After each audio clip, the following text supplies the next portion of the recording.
Hi, hello, good afternoon. It's 12:14 right now, and I've just been setting up this camera for half an hour. And you might hear some background noises because I live next to the train. And there she went. But I have this here, so that should help with the audio a little bit. Hopefully it'll work out. This is a TBR video. I have some books here, and I have some books on my Libby that I just wanted to mention and to make this kind of video because it's the funnest video for me. Like, it's the best video for me to watch. I put it on the background and I wash my dishes and stuff. It's really therapeutic and relaxing. And when I notice a book that, oh, that sounds really interesting, I just put it on my TBR, or like I want to read list.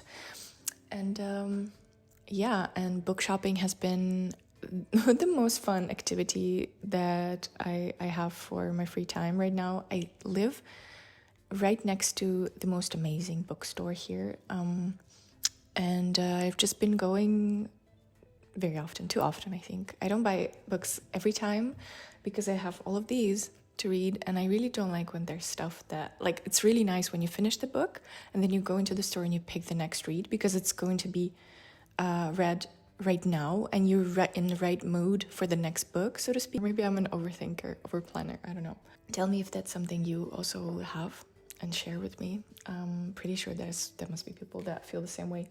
This year, for the first time, I set up a reading challenge and I read 30 books, and I finished, right now it's December 17th, and I finished this challenge, I think last week or 2 weeks ago, something like that. It's been really rewarding in terms of like understanding what I like to read and just discovering my taste in books, because the first book I bought was Catcher in a Rye, and I started reading it and I realized how boring it is. Maybe I'll come back to it later when I'm a little bit more like, I read some stuff and maybe it'll make sense to me later on. Okay, the most exciting read for me is Murakami's book. I already started with maybe 10 pages or so, but this is one of the most exciting reads for me because I'm a Haruki Murakami fan. And I would really love to, read this for as long as possible. I really love when some books you can just take with you for a month or so and just keep coming back to them, and they just keep giving you the same vibes. And you're just in this kind of journey together with this book for weeks. And yeah, that's a beautiful, beautiful thing that I've discovered as a little pleasure. Interestingly enough, okay, should I tell you about the book though? I'm gonna do this. To be comfortable. When a young man's girlfriend mysteriously vanishes, he sets his heart on finding the imaginary city where her true self lives. His search will lead him to take a job in a remote library with mysteries of its own. When he finally makes it to the walled city, a shadowless place of horned beasts and willow trees, he finds his beloved working in a different library, a dream library, where she has no memory of their life together in the other world, and as the lines between reality and fantasy start to blur, he must decide what he's willing to lose. A love story, a quest, an ode to books and to libraries that house them. The city in its uncertain walls is a parable for these strange times. For me, Murakami is the first writer. I've read for the first time Sputnik Sweetheart. That was my first book of his, and it just mesmerized me. And then I read all of his books from like the first book to the second book and so on. And one of my favorite books is Sheep Chase and Dance, Dance, Dance. Oh my god. Yeah, and since then it's just deep in my heart. So when I heard that there's a new book, I wanted to read for the first time in English. I used to read his books in Russian because I grew up in Kiev in Ukraine. And yeah, my family spoke Russian, so that was the language that I would read books in. And this is my first English book. I listened to an audiobook in English already, but actually reading in a paper book, yeah, and for obvious reasons, I'm not reading books in Russian anymore. As a Ukrainian, you understand, I'm sure. And I just switched to English, and thanks to my parents that sent me to learn English from 7 years old, and I'm able to read books in English right now and enjoy them actually and understand 98% of it all. The recent purchase that I have is Why I Want to Apologize, Harriet Lerner, and the subtitle is Healing with Betrayals and Everyday Hurts. I bought a course From Esther Perel, I read her book Mating in Captivity. Yes, Mating in Captivity, Reconciling the Erotic and the Domestic. This is the book that I read of hers, and she, in her Huberman podcast, in an interview, she recommended Harriet Lerner as someone who wrote this book, Why Won't You Apologize, just to discover ways to go about an apology. And yeah, this is just something that's been on my mind and interested, because we don't learn these things. We don't learn how do we apologize in a proper way, because I'm sure many of us are familiar with this feeling when somebody apologizes, or when you try to apologize and you just feel like it's not enough. So Esther Perel says about this book, Lerner draws you in with deft and engaging prose and then changes your life. I don't want my life changed. Endowed with the power to rebuild broken relationships and restore trust, I am sorry are the most important words in our language. But what makes a good apology? Why are some people unable to say sorry while others apologize all the time? Should we always forgive those who offered to make amends? In this sanity-saving guide to setting things right, renowned psychologist and best-selling author Harriet Lerner answered these questions and more. Drawing on personal stories and solid theory, she explains that transformative power of forgiveness and how we can heal the wounds we've inflicted or suffered. Lerner teaches us how to be mindful in crafting a meaningful apology and the importance of resisting the pressure to forgive too easily while keeping peace of mind. Very in line with what I'm thinking about right now and meditating about, so that's good. On the other hand, on a very different note, I'm really curious to read some other genre books. So far I've tried memoirs. It's a hit or miss for me. It's more like an audiobook kind of walking thing.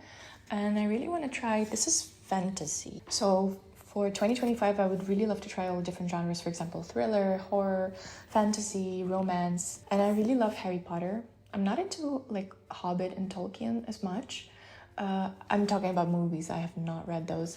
But I love Harry Potter movies, so I thought, and also recently I watched Dead Boy Detectives and Lockwood & Co. And the world of like paranormal, supernatural powers and like young adult. So I went to the store and there was a recommendation of this author by the book store employee.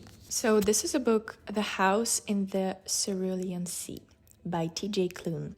Linus Baker leads a quiet life. At 40, he has a tiny house with a devious cat and his beloved records for company. And at the Department of Charge of Magical Youth, he spent many dull years monitoring their orphanages. Then one day, Linus is summoned by extremely upper management and given a highly classified assignment. He must travel to an orphanage where 6 dangerous children reside, including the Antichrist. There, Linus must somehow determine if they could bring on the end of days, end of the world. Their guardian, charming and enigmatic Arthur Parnassus will do anything to protect his words. As Arthur and Linus grow ever closer, love that, Linus must choose between duty and his dreams. I'm very curious to read this at some point and hopefully maybe get into fantasy as well, different genre. Next book is by Elizabeth Strout. So far on the 55th page, it's very boring. For me, I don't know why. But as a nerdy nerd, I went and I asked ChatGPT to tell me what is the first book to read of Elizabeth Strout's work, because I've heard good things about Tell Me Everything and other books. And it says that I should start with My Name is Lucy Barton. And it's also a small one, so I thought it could be a nice little intro into the author's work. Lucy is recovering from an Operation New York hospital where she wakes to find her estranged mother sitting by her bed. They have not seen each other in years. As they talk, Lucy finds herself recalling her troubled rural childhood and how it was she eventually ended up in the big city, got married and had children. But this unexpected visit leaves her doubting the life she's made, wondering what is lost and was yet to be found. Hilary Mantel says, writing of this quality comes from an attention to reality so exact that it goes beyond a skill and becomes a virtue. Okay, next book is Stephen King on writing, a memoir of the craft. So I loved Murakami's book, what I talk about when I talk about running, Novelist as a Vocation by Haruki Murakami. And I noticed that although I have not read Stephen King's work, I'm familiar with it, obviously, like everyone else. He seems to be very prolific and very, I don't know if prolific is the right word. I watched an interview with Neil Gaiman as well, I think on Tim Ferriss's interview with him, and it was just so like profound and nice to hear a writer, because writing is a solitary work, is a creative work, is something that you bring out from like deep within of yourself. So I just thought this could be also very interesting to read another perspective of another person who's master and great at what he does. And I don't know how much it could apply to me, because it says that it's for young writers. So part memoir, part masterclass by one of the best-selling authors of all time. This superb volume is a revealing and practical view of the writer's craft, comprising the basic tools of the trade every writer must have. King's advice is grounded in his vivid memories from childhood, through his emergence as a writer, from his struggling early career to his widely reported near-fatal accident in 1999, and how the inextricable link between writing and living spurred his recovery. Brilliantly structured, friendly, and inspiring, On Writing will empower and entertain everyone who reads it, fans, writer, and anyone who loves a great story well told. Excited. I don't know when I'm gonna get to it, because it's been on my shelf for a while now. Well, we'll see. We'll see. So the next book that I picked up really randomly, and I did it because I do enjoy Sally Rooney's work, and on the book here it says Magnificent Sally Rooney. So I thought if she likes it, I guess could be a similar taste, but I just think this could be a little bit too difficult for me as a beginner reader, so to speak. It's by Anne Wright, and it's called The Wren. One of the great living writers on the subject of family, New York Times. Family sounds interesting to me. Winner of the Writer's Prize for Fiction 2024. Nell is a young woman with adventure on her mind, like many of us. As she sets out into the world, she finds her family history hard to escape.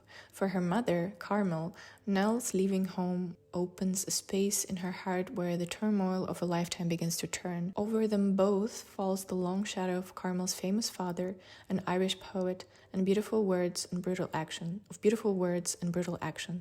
From our greatest chronicler of family life, The Wren, is a story of the love that can unite us and the individual acts that threaten this vital bond. This is very interesting. I'm gonna get into this without much context, except for these pages and some Goodreads reviews that I read, and I'm curious to find out if I like it. I give myself some space to D and F books. I'm not too strict about it, just because I'm a beginner reader, and just some things I think are for me and are not for me. I made myself a cheeky coffee. So the next book that we have in front of us was a gift from a person that gave me the first copy, the first book. I read Days at the Morisaki bookshop, and I really, really, really enjoyed that. That was very calm, not much happening, but just like the perfect amount of plot versus vibes, and the idea of the bookstore and personal growth and like a challenge that the main character went through emotionally, and how she had to process things and so on. I wonder if this love of books is hereditary. I sometimes think that might be why I'm still coming so often to the shop on my days off from work. This is a bookshop, my uncle says. How are you not going to look at books, right, Takako? Right, I agree with a laugh. This is my beloved Morisaki bookshop. It's been an inseparable part of my life since days I lived here. In its own modest way, it's a place that holds so many little stories within its walls. Maybe that's the reason I keep coming back. Something's gonna happen again with our main character, and it's a cute little short, and there are two cats on the cover. And I have a cat, so I can relate. Tell me who cannot relate to cats. Sometimes I meet people in life and they say, I don't like animals, I don't like cats. And so it's just an argument not to be wary of people who don't like animals or don't like cats or say these things. Sometimes it's not something that they have decided on. They just have not met the right one to discover the love for these beautiful creatures. So the next book on my list is by Miyako Kawakami. It's called Breast and Eggs. I have read last year All the Lovers in the Night by Miyako Kawakami, and I really enjoyed it. Although it was like a slow burn for me, like it was a slow read, because I just didn't like that for 90% of the book, the main character was kind of in a very low mood and depressed and suffering. In the end, it kind of all made sense and rounded into a beautiful story for me. And on the cover, Haruki Murakami says breathtaking. I also like the color of it. I like the color of it, and I like the introspective element, the element of just looking inwards to find answers to questions that could be kind of stopping us from living our best life or just living sometimes even.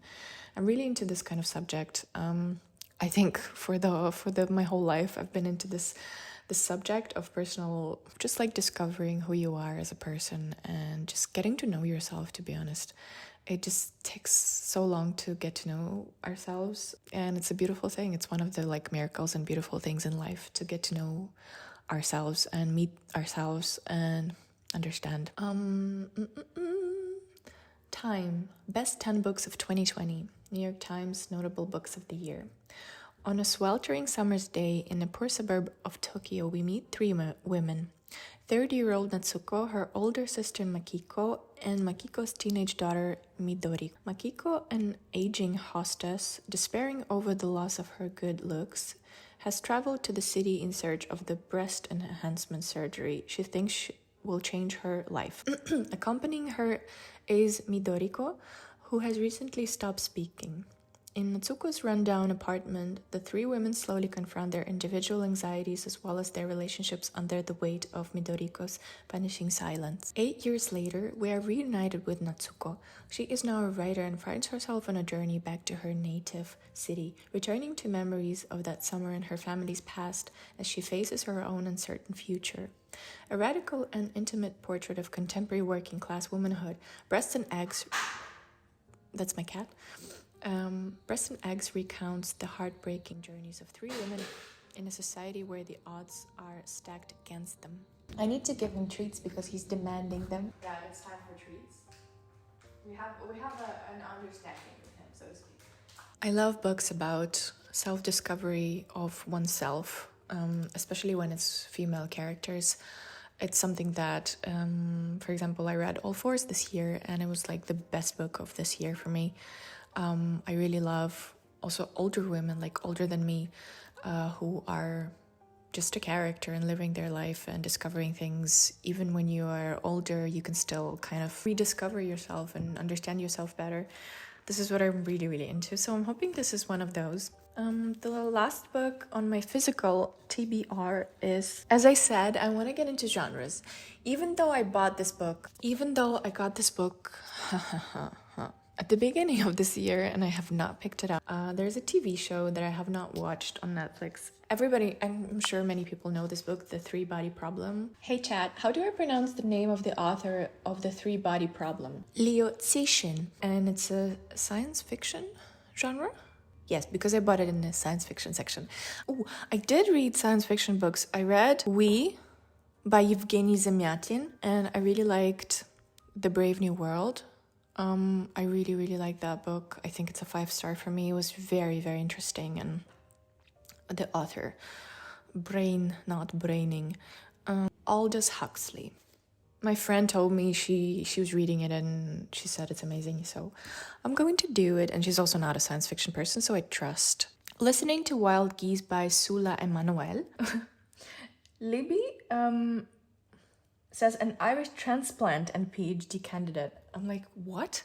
Debut novelist Sula Emanuel tells the story of Phoebe Forday, an Irish trans woman living in Scandinavia who unexpectedly reconnects with her first and only girlfriend, igniting memories she thought she'd left behind.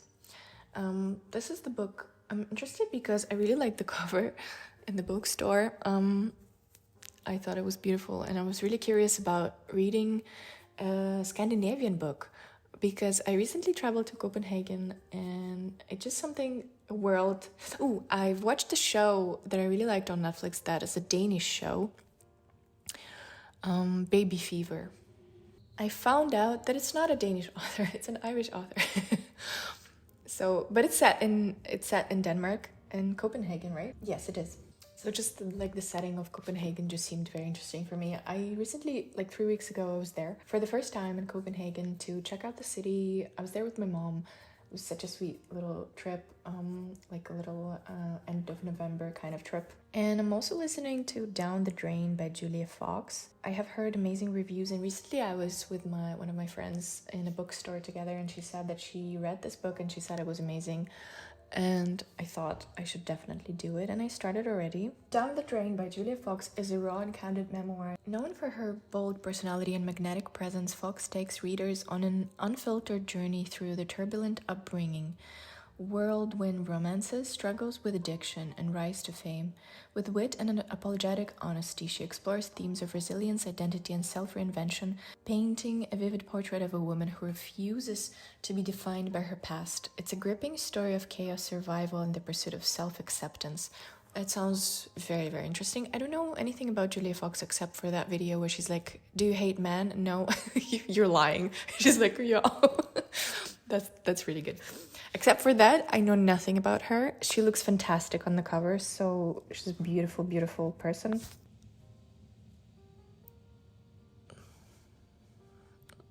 Hi, do you want to say something? You came into the shot. Do you want to say something? Anyhow, my memory card is full now. I found a little safe space in books and in reading because I'm not attached to the screen. I am either walking and listening to an audiobook, or I'm reading a physical book, which is not like binging a show. It's not brain off, it's a brain on kind of energy, if you know what I mean. Anyway, thank you for watching, thank you for joining me, and I will see you in the next one. Have a good week, have a good day. Bye.